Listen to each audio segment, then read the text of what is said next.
I want to talk about how the system retains control by starving our imagination. There are 5 things I'm going to touch on. The first is that it starves our imagination by contorting and distorting where we put our callings. We're pretty forced to move our callings into and through the machine. We are taught that our callings are the same as our vocation. And they're not. Callings are not the same as vocation. Callings aren't regulatable into one form, one expression. They will move at the speed, scope, and scale that you have capacity for. And when the system is starving your imagination, your capacity is probably pretty diminished.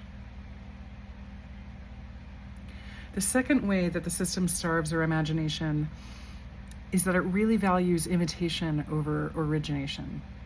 And I want to talk about this in terms of Bloom's taxonomy. And if you've been following me for a while, you know that I'm kind of obsessed with Bloom's taxonomy, which is a model to help teachers encourage critical thinking. Our current systems encourage us staying in the first 3 layers of Bloom's taxonomy, which is cognition, repetition, cognition, and solving a problem that has a solution. Like math.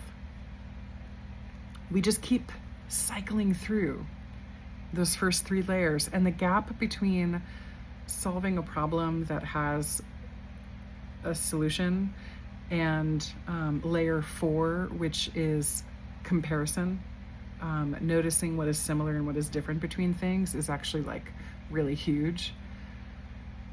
And it really takes practice to move into the upper layers of critical thinking, which move you into creativity. Comparing and contrasting, assessing, asking yourself why something is important, and solving a novel problem that does not yet have a solution. It doesn't have the formula. A novel problem with a novel solution. Deep creativity. But we're not rewarded immediately for those upper layers of critical thinking. There's not a lot of instant gratification there because it doesn't exist yet. And so we have to be willing to move into territory that doesn't exist yet. Are you? The third thing I want to touch on is that it encourages consumption over creation. And most of us are just consuming. We're consuming the news, we're consuming the news, we're consuming the news, we're consuming social media. We're taking more in than our systems actually have any capacity to process or do anything with. And so creativity begins to shut down. And as creativity shut down, the system's all like, hey, look at that system. Hey, the system is not creating because they're not interested in creating. No, we're tired. We're too tired to create.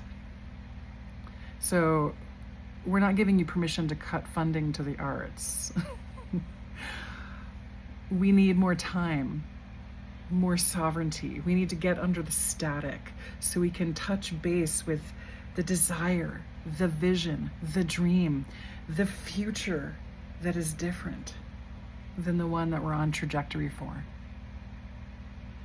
The fourth way that the system starves our imagination is that it teaches us that imagination is childish, that it's fantasy, that it's unsubstantial, that it's not real. But you know, everything that we have in our current world was imagined by someone. Money was imagined, government was imagined, school systems and other systems were imagined, buildings were imagined.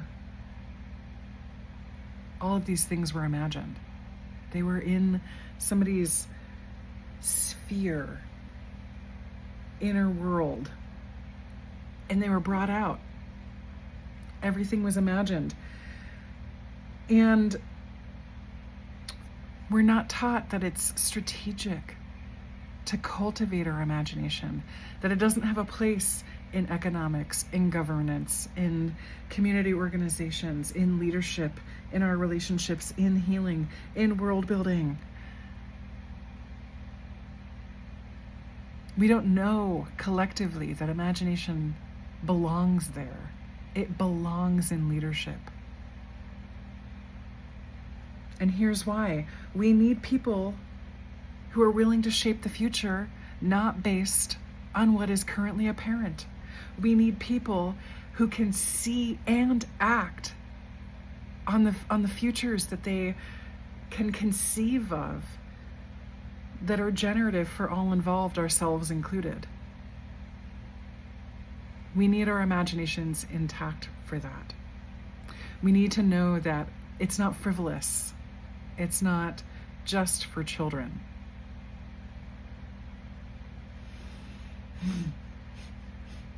The fifth thing is that imagination connects us with wonder. Do you remember the last time you were struck with awe and wonderment? I do. Wonderment slows us down. Wonderment brings us into presence. It restores sensitivity. It connects us with bigger bodies. You can't really be in wonder and not touch Earth or God or the realm of the ancestors or some bigger part of yourself. And that's dangerous.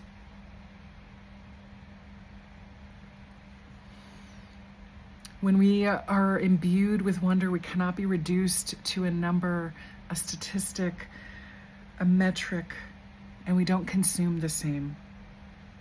We become a person who cannot be controlled. Imagination is not indulgence. Imagination is not just for obvious creativity. It is an essential tool. It is what I would call a technology, organic technology, that allows us to translate from the unseen into the seen. How will you feed your imagination from here?